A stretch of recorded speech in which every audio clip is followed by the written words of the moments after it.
यास्मीन फारूकी जी, बहस का विषय यह है कि जब इतनी ज्यादा संलिप्तता सामने आ रही है देश विरोधी गतिविधियों में, तो पीएफआई पर बैन तुरंत होना चाहिए। बहस का विषय है यास्मीन फारूकी जी। सर, मैं फिर वही बात दोहराऊंगी, इल्जाम लगाना, टिप्पणी करना, उससे जुर्म साबित नहीं होता है।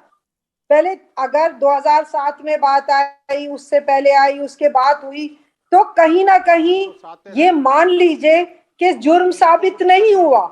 और शहजाद साहब इतने कितने क्लोज पीएफआई के और के हैं कि उन्हें इतनी ज्यादा मालूमात है। क्या कभी उनके फंक्शंस में गए? क्या उनके लोगों के साथ बैठे हैं जो उनके दिल तक में उतरे बैठे हैं? शहजाद पूनावाला साहब, माफी चाहती हूँ, इसको कोई मेरा किसी को तंजिया वो करने का इरादा नहीं है, लेकिन मैं फिर आप लोगों से, लेकिन फिर आप कवर फायर क्यों कर रही हैं? यास्मीन फारूकी जी, आप पीएफआई के लिए कवर फायर क्यों कर रही हैं? और उसके बाद उनको बात सुन लीजिए पूरी। मैंने 15-15 मिनट तक सबकी बात सुनी है, तो मेरा भी हक है कि मैं भी अपनी बात सुनाऊं। 15-15 साल जेल में रहने के बाद लोग छूट के आते हैं और उनको बाइज्जत बरी किया जाता है। आप पहले से ही शोर मचाने लगते हो, जुर्म साबित नहीं होता और मुलजिम बना देते हो। नहीं, आप कह रहे हैं, आप शोर मचाने की बात कर रहे हैं। अभिषेक झा से एक सवाल लेना चाहूंगा, बहुत देर से इंतजार कर रही हैं। शोर मचाया जा रहा है, तो क्या 10 साल से सिर्फ शोर मचाया जा रहा है? 2012 से संगठन पर बैन करने की मांग हो रही है। अभिषेक झा जेडीयू से हमारे साथ हैं। ये 12 साल से 10 साल से सिर्फ शोर की बात हो रही है। पीएफआई की गतिविधियां अगर ऐसी हैं, 2 नाम सामने आ रहा है, और भी मुस्लिम संगठन है देश में, क्यों नहीं उनका जिक्र होता? अभिषेक झा। देखिए विवेक, हम भारत जैसे लोकतांत्रिक देश में रहते हैं जहां सभी धर्म संप्रदाय के लोग आपसी सद्भाव के साथ रहते हैं। और इंडिया जैसे फेडरल कंट्री में न ये हिंदू राष्ट्र है, न ये इस्लामिक स्टेट है। हम अगर अपने देश की बात करें तो यहाँ सेक्युलरिज्म है, सेक्युलर स्टेट है। कोई भी संगठन, हम किसी स्पेसिफिक संगठन की बात ही क्यों करें, कोई भी संगठन अगर सामाजिक सरोकार के क्षेत्र में कार्य न करके किसी ऐसे क्षेत्र में कार्य कर रहा हो जहां आतंकवादी गतिविधियां हो रही हो या कुछ भी इस तरह की गतिविधियां हो रही हो, तो इसका पक्षधर कौन हो सकता है? इसका पक्षधर कोई नहीं हो सकता है। और ऐसे संगठन पर उसमें संलिप्त लोगों, जो उनके सदस्य हैं या फिर ऐसे कोई भी व्यक्ति जो इस तरह की गतिविधियों में संलिप्त रहते हैं, उन पर निश्चित रूप से कड़ी कार्रवाई होनी चाहिए। जी, अभी आपने बिहार का पूरा मसला देखा। बिहार में भी लगातार पुलिस की तरफ से छापेमारी की जा रही है, इतने लोगों पर एफआईआर हुई है, गिरफ्तारियां भी हुई है।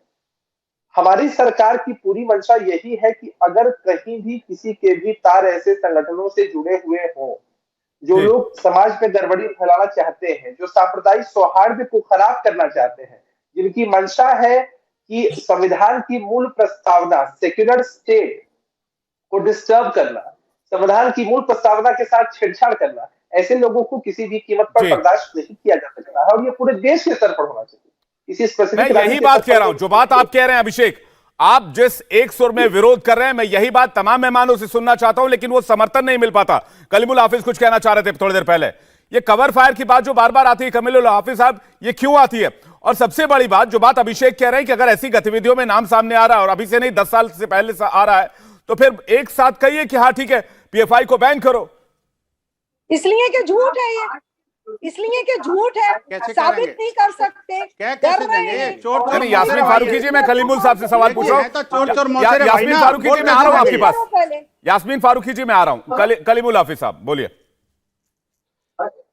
देखिए, मैं विवेक जी, भाई हैं ये। मैं सबसे ज्यादा शहजाद पूनावाला साहब की बात का जवाब देना चाहूंगा। विनोद बंसल जी, कम से कम इस तरह के शब्दों का इस्तेमाल ना करें प्लीज। मैं आपको टोकना चाहूंगा, ये इस तरह के शब्दों का इस्तेमाल ना करें। कलीमुल जी। नहीं, ये शब्द गलत नहीं है वैसे, समझ जो भी देश का जो पहली आतंकवादी घटना हुई जिसने राष्ट्रपिता को गोली मारी, जिसका ताल्लुक आरएसएस से था, क्या उसको मुर्दाबाद कहेंगे शहजाद पूनावाला? शहजाद पूनावाला कहेंगे? मत बोलिए, नाथुराम गोडसे मुर्दाबाद। अगर ये कह रहे तो मुझे सुना देना। दूसरी बात, इन्होंने कहा नहीं बोल सकते, नेशनल चैनल पर झूठ नहीं बोल सकते। महात्मा गांधी नाथुराम गोडसे ने गोली नहीं मारी? विनोद जी एक सेकंड। नाथुराम गोडसे ने महात्मा गांधी को गोली नहीं मारी? विनोद जी एक सेकंड। विनोद जी एक सेकंड, एक एक करके मैंने पहले ही आप लोगों से निवेदन किया था, एक एक करके बात करेंगे। विनोद जी आपकी बारी पर आप बोलिएगा। कम से कम विनोद जी, उन्होंने सवाल शहजाद पूनावाला से पूछा। विनोद जी, इसके बाद मैं आऊंगा आपके पास। के फ्रंट पर नहीं बैठे आप। विनोद जी एक सेकंड, मेरी बात सुनिए। बैठे हो यार, विनोद जी मेरी बात सुनिए, विनोद जी मेरी बात सुनिए, मैंने पहले ही कहा था सब मेहमान एक एक करके बोलेंगे। थोड़ा धैर्य रखिए, थोड़ा कलीमुल जी का सवाल शहजाद पूनावाला से मैं आ रहा हूं उसके बाद। कलीमुल हाफिज, ये कैसे करें आरएसएस और गांधी जी का क्या सुनने की हिम्मत कैसे कह देंगे ये? उसका जवाब देने के लिए शहजाद पूनावाला है, आप उसके बाद दीजिएगा। विनोद जी आप उसके बाद जवाब दीजिएगा, मैं रुक जाइए। कलीमुल हाफिज, हाँ आरएसएस पे बैन लगा बाकायदा, उस वक्त के गृह मंत्री सरदार वल्लभ भाई पटेल ने बैन लगाया आरएसएस पे। अरे बैन लगा, लेकिन आप आरएसएस बैन पे लगा, वो बैन बैन लगा उठा भी। मैं गलत कह रहा हूं? इससे क्या मतलब है? इसका मतलब ये थोड़ी है कि वो बैन लगा दो अपराधी है वो। इंडिया टीवी हर वक्त हर जगह डाउनलोड करने के लिए सर्च करें India TV news Google play store या ऐप स्टोर पर।